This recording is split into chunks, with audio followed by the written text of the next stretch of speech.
All right, good afternoon. After we are done here, we will have our guest, which will be the World Food Programme's chief economist, Arif Hussain, and the Food and Agriculture Organization's Director of Emergencies, Rain Paulson. They will be joining us virtually to discuss the launch of the 2022 Global Report on Food Crises. Senior appointment to share with you. Today, the Secretary General is appointing Robert Piper of Australia as a special advisor on solutions to internal displacements. This appointment is a key component of the Secretary General's action agenda on internal displacement. The action agenda will help mobilize collective action and advance solutions for the millions of people who today find themselves displaced within their own countries. The special advisor will ensure strong emphasis on sustainable development. As you know, Mr. Piper has over 30 years of experience in international development, humanitarian response, and peacebuilding at the UN. He's currently the Assistant Secretary General and head of the UN Development Coordination Office in the Secretary General's office.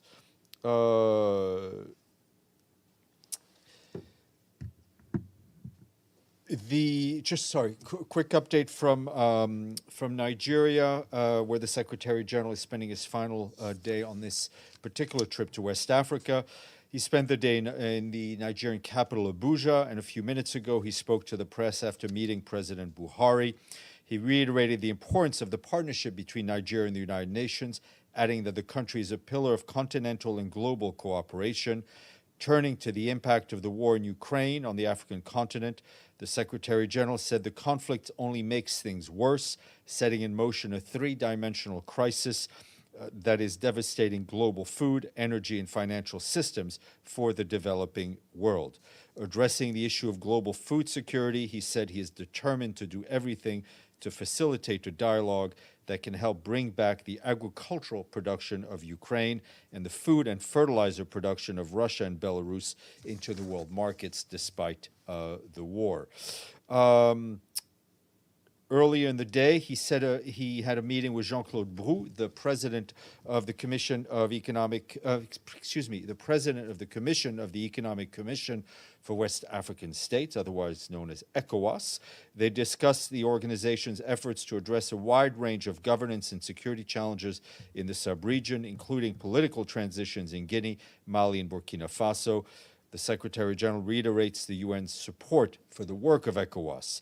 And at UN House, the Secretary General took part in a wreath-laying ceremony to honor the memory of 23 of our colleagues and others who died in the 2011 terrorist attack on the UN House in Abuja.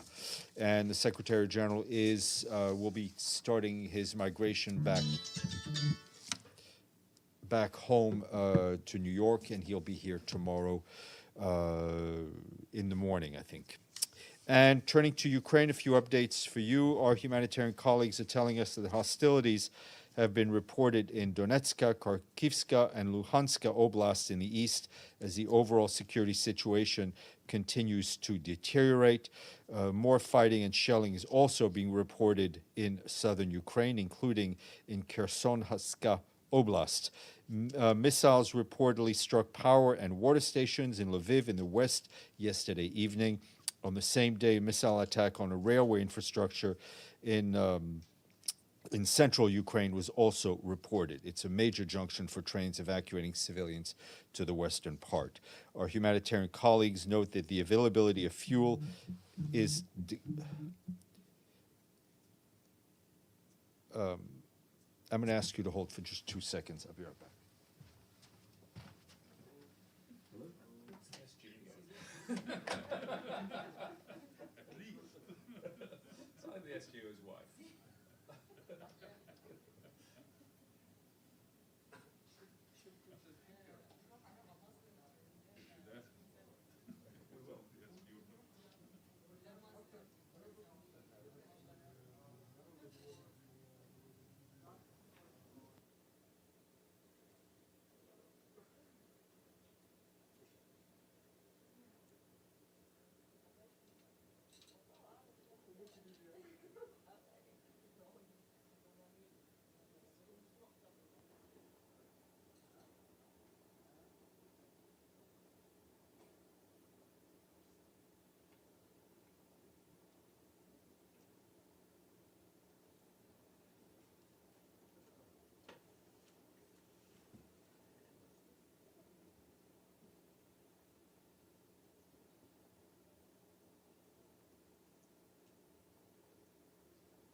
Oh, it's definitely the SG.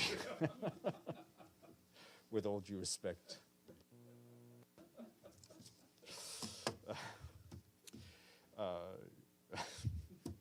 Thanks, James. You may be welcoming me home. All right, sorry. Just to end up on Ukraine, give you an update of what we've been reaching. We, along with our partners, have reached more than 4.1 million people in need of humanitarian aid and protection to date since the start of this war. As of today, for example, 472,000 people have been reached with cash assistance, nearly $65 million dispersed. Compared with 2 weeks ago, the number of people receiving cash has almost doubled. And as you'll recall, during his visit to Ukraine, the Secretary General stressed the fact that we would be very much scaling up our operations. A joint report released today by UN Women and the NGO CARE shows that after more than 2 months of war in Ukraine, women and minorities are facing immense hardship when it comes to health, safety, and access to food as a result of the crisis. The report notes that women are increasingly becoming heads of households and leaders in their communities as men are conscripted, yet they remain largely excluded from normal decision-making processes related to the humanitarian effort, peacemaking, and other areas that directly impact their lives. UN Women in Care said that with schools closed, high demand for volunteer work, and the absence of men, women's unpaid care burden has increased significantly. Backtracking on gender equality is already evident on the ongoing crisis. The report warns that the war is increasing unemployment with the entire population and will likely push women into the unprotected informal sectors of the economy and increase poverty. Full report is available online. Also, UNICEF said today that at least 1 in 6 UNICEF-supported schools in eastern Ukraine have been damaged or destroyed since the start of the war. The organization says that 2 schools have been hit by attacks in the past week alone. UNICEF noted the start of the academic year in Ukraine was one of hope and promise for children following COVID-19 disruption. Instead, hundreds of children have been killed, and the school year ends amid the closure of classrooms due to war and the decimation of educational facilities. Together with partners, UNICEF is working to reach as many children as possible with safe and appropriate learning facilities. The head of UNESCO, Audrey Azoulay, and the High Commissioner for Human Rights, Michelle Bachelet, today jointly urged for the immediate release of 2 of their staff members who have been detained since early November last year in Sana'a in Yemen. Despite repeated assurances as early as last November by the Ansar Allah Houthi movement that the 2 staff members will be immediately released, their whereabouts remain unknown. UNESCO and the High Commissioner's Office are deeply concerned about their well-being. In this context, the Human Rights Office and UNESCO urge Ansar Allah movement to ensure the well-being of the 2 concerned staff members and to release them without further delay. And on Myanmar, you will have seen that we issued a note to correspondents last night in which a statement from the Secretary General Special Envoy, Noeleen Heyzer, on the consultative meeting of ASEAN's humanitarian assistance to Myanmar. That meeting, which is taking place tomorrow in Cambodia, will be attended by the Deputy Emergency Relief Coordinator for the UN, Joyce Msuya. Participants will discuss the escalating humanitarian needs in Myanmar and the obstacles that aid organizations face in reaching vulnerable people with vital assistance. Our humanitarian colleagues said that aid organizations need greater and more consistent access for the delivery of life-saving support to vulnerable men, women, and children, particularly in contested areas in the country's north, west, and southeast. A quick update from the Maldives, where our UN team, led by resident coordinator Catherine Haswell, is doing to help authorities tackle the multiple impacts of COVID-19. We are supporting the national vaccination campaign with nearly 600,000 vaccines having landed in the country so far through COVAX. More than 380,000 people, that's nearly 85% of the eligible population over the age of 12, are fully vaccinated. We have supplied hygiene products to health authorities, help with the safe reopening of schools, work to counter misinformation, strengthen social inclusion, and address mental health issues. We've also worked to help the Maldives diversify its economy, as tourism has been the main driver of economic growth in the country. And lastly, today was the launch of the UN Energy Plan for Action towards 2025. The plan sets out steps for collective action by 30 UN entities and international organizations to achieve the massive pledge they made at the time of the high-level dialogue on energy last year. That commitment included gaining access for 500 million more people to electricity, 1 billion more people to gain access to clean cooking solutions, and the creation of 30 million jobs in renewable energy and energy efficiency, among other targets, all by 2025, which is only 3 years away by my calculations. The aim is to achieve a clean, affordable energy for all by 2030, something that is more crucial to addressing climate emergency and net zero emissions by 2050. In addition, a new Energy Compact Action Network was also launched to match the governments seeking support for their clean energy goals with governments and businesses that have pledged over $600 billion to support these commitments. Through their energy compacts, coalitions were already announced today to support energy access and transitions in Nigeria and for the city of Santiago in Chile, and new partners joined the coalition on green hydrogen. More information available on the interweb. Edie. Thank you very much, Steph. A couple of follow-ups. Is there any update on any future UN-involved evacuations in Ukraine? At this point, I just talked to our colleagues on the ground. Discussions are going on with the various Ukrainian, Russian authorities, and of course, always in cooperation with the ICRC. As soon as we have something that we feel we can safely announce, we will. Can you say whether these discussions involve Mariupol? Yes, it involves Mariupol and the Mariupol area. Secondly, will Nolene Heiser be going to that ASEAN meeting in Cambodia? No, she will not be attending, and I think I'd refer you to the statement she put out yesterday. I saw the statement, but it didn't make clear whether she was going to be going. We rarely try to make things clear for you. And my question was on North Korea, which fired another ballistic missile today. What is the Secretary General's reaction to this latest of, I believe, more than a dozen ballistic missile launches this year? I mean, I think this launch, and which comes on top of other launches and other activities that we've seen using ballistic missile technology, only contributes to increasing regional and international tensions. The Secretary General again urges the DPRK to fully comply with its international obligations under relevant Security Council resolutions. Diplomatic engagement remains the only pathway to sustainable peace and complete and verifiable denuclearization of the Korean Peninsula. James. Yeah, so on the same two subjects, Mariupol and Myanmar. Let me start with Mariupol. There are some reports that there was another attempt to get a convoy, that a convoy left for Mariupol and was unsuccessful. Can you confirm that? There are also reports that Mariupol, and in particular the steel works, have come under fresh attack. Can you confirm that? And if that is the case, given the humanitarian coordinator briefed us 24 hours ago and said that she believed that there were still civilians and children in the steelworks, if it's under attack, what is the Secretary General's reaction to that? If there are still civilians and children there, does it amount to a war crime? We have seen the reports of further attacks on the plant. I think, as we have since the beginning, we condemn all attacks that put civilians in danger, that put civilians in danger. I'm not going to go into any detail at this point on further operations or discussions that are going on. I think we all know the delicateness of the situation as it is. When we feel safe that we have something to announce, we will share that with you.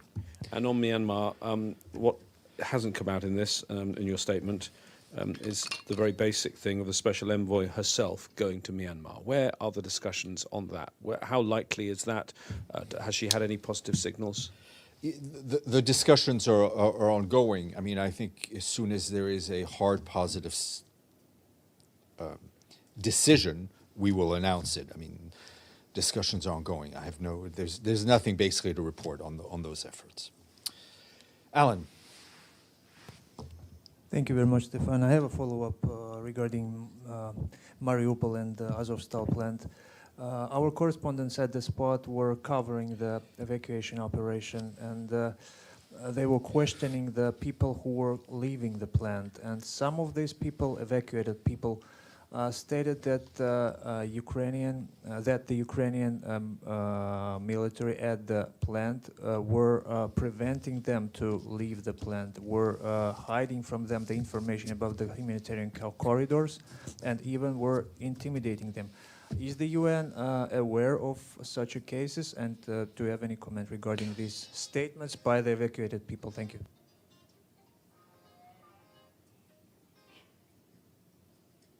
It's a new ringtone. Never heard that one before. Look, I don't have anything to add to what Mr. Branimir told you yesterday.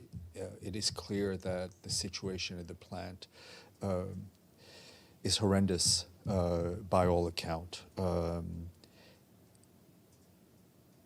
And I can't confirm the reports that you've given me, but what is clear is that our standing position has always been that people should always be able to choose where they go to and should be free to leave combat zones. And that's exactly what we've been focusing on.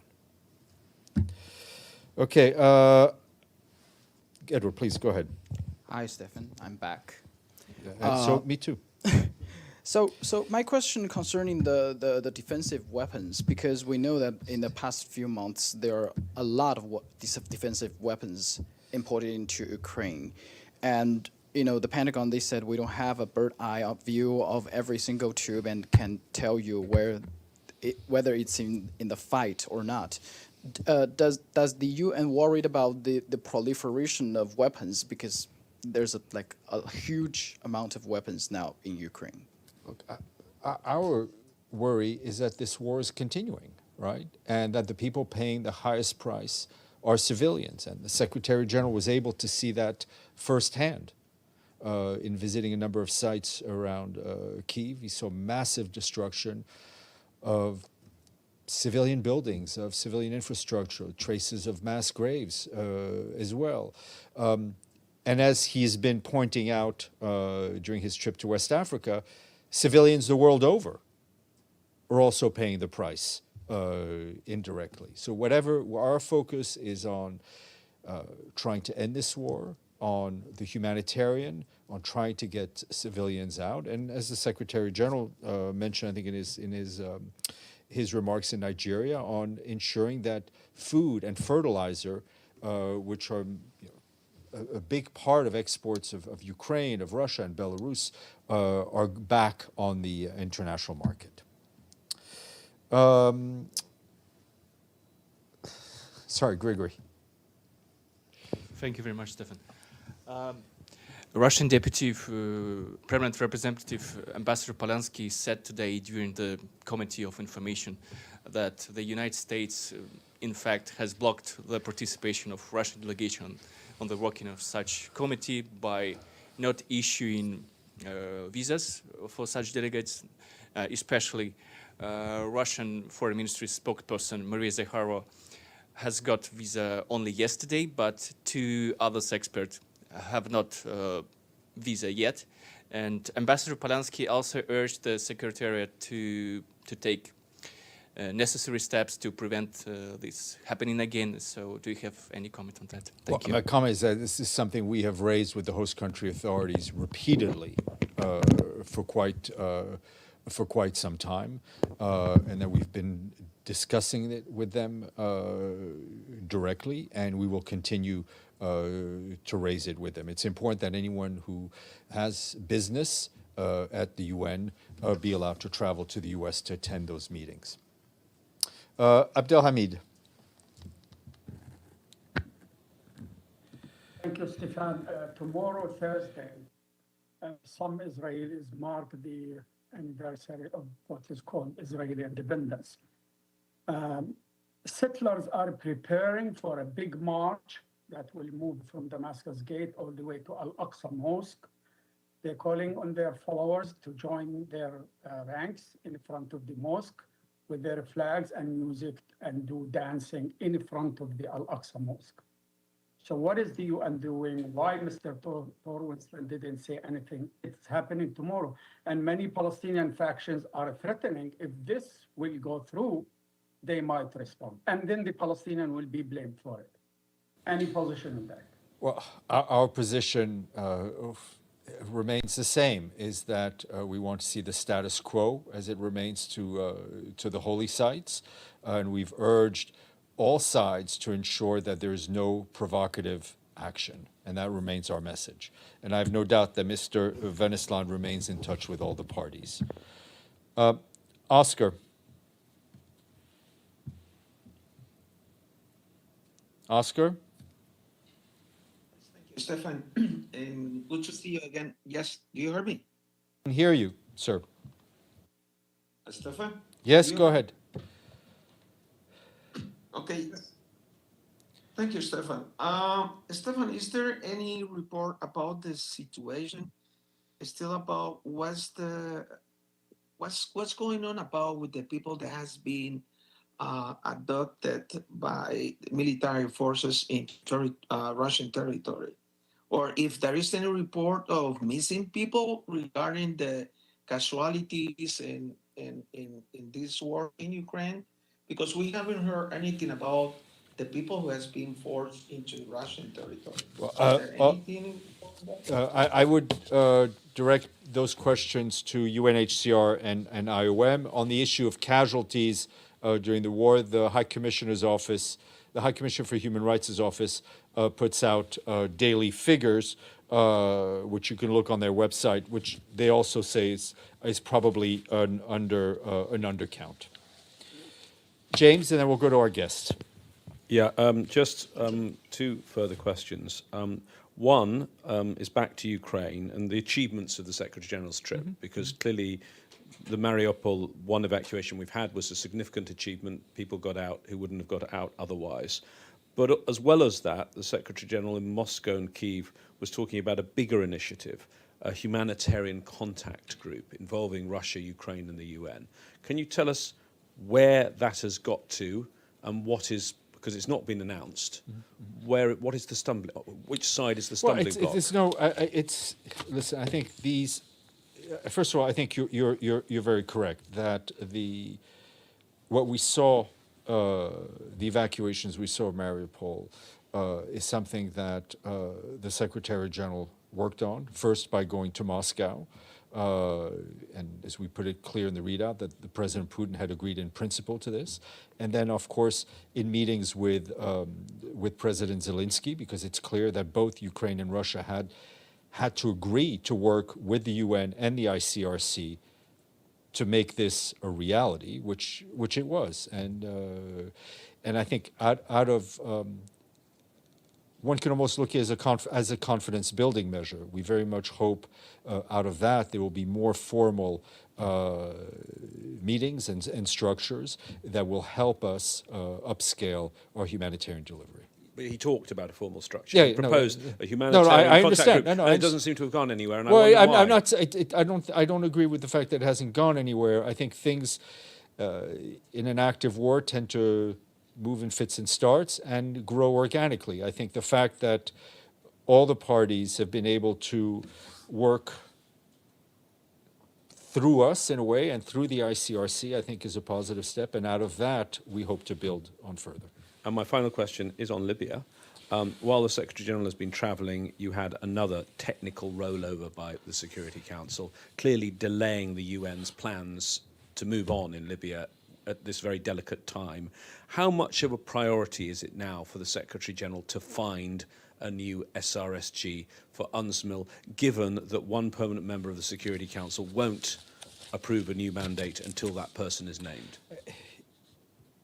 It is a very high priority, and the other priority is to hope for unity of views on the Security Council to help us implement the mandate and to help improve the lives of the Libyan people. So, sorry, does that mean the Secretary General believes the mandate needs to become before No, the man or it's not woman? one of the, I mean, everything is a priority on Libya. On our end, finding an SRSG, and also hoping for unity of the Council. Philippe, and then we'll go to the guest. Thank you, Stéphane. Just a last question on Ukraine. Where are you with the idea to create a humanitarian contact group? I think it was in Turkey. Is this group is working? Is it? Philippe, with all due respect, that was the question James just asked Sorry. two seconds ago. But there's been no update since I answered James's questions. Thank you. All right, though we try to move quickly.